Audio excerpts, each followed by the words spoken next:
কিন্তু ইউনূস সাহেব হইল সব দোষের দোষী। তার মধ্যে উনি হইলেন আন্তর্জাতিক চক্রান্তের মূল ব্যক্তি। এখন একজনে অপরাধ করলে কোথাও যাওয়ার জায়গা নাই। আমি সর্বোচ্চ জায়গা পর্যন্ত আমি ফজলুর রহমান গেছি, কেউ উত্তর দিতে পারে না। অর্থাৎ এখন কে কোথায় নেতৃত্ব করতেছে, কে কোথায় কি করতেছে, কেউ কিছু জানে না। সব কিছু হতেছে গোপনে, সব কিছু দুষ্কর্ম হইতেছে বিদেশিরা।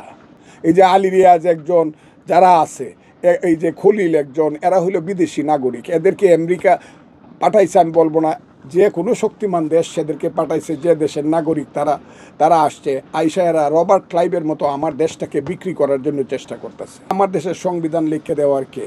আমার দেশের সনদ লিখে দেওয়ার কে? এরা কেন বলবে যে আমরা এই সনদ লিখে দিলাম, এটার উপরে গণভোট হবে এবং 270 দিন পর্যন্ত ওই গণভোট হইলে পরে এমপি যারা হবে তারা এই 270 দিন পর্যন্ত গণপরিষদের মেম্বার থাকবে।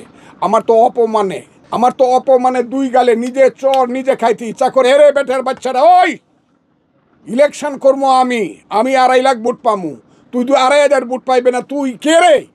আমি কি করবো পার্লামেন্টে গিয়া? আমার এটা লিখা দিবে, তুই কে? না, এরা লিখা দিব। আমরা কি করব পার্লামেন্টে গিয়ে? 12,75,00,000 লোক এদেশে ভোট দিবে।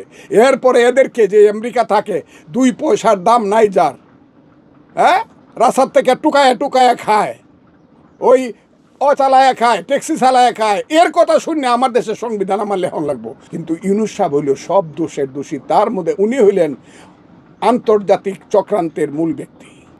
আমার এই যে বন্দর দেওয়া দেওয়া, আমার এই সমস্ত করিডোর দেওয়া দেওয়া, আমার দেশের সার্বভৌমত্বকে অন্যের কাছে বন্ধক দেওয়া, দীর্ঘদিন মৃত্যু, ওই যে 50 বছর ক্ষমতায় থাকবো বলা।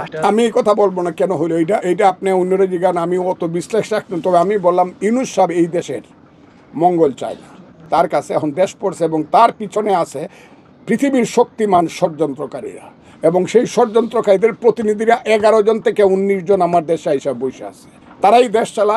এখানে অন্য কেউ কিছু না, কেউ কিছু নাই দেশে।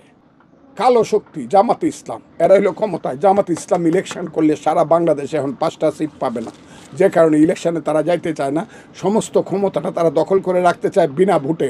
এই কারণে আমি বলছি যে এই দেশে সব কিছু আছে, কিন্তু বাংলাদেশটা নাই, আছে শুধু ষড়যন্ত্র।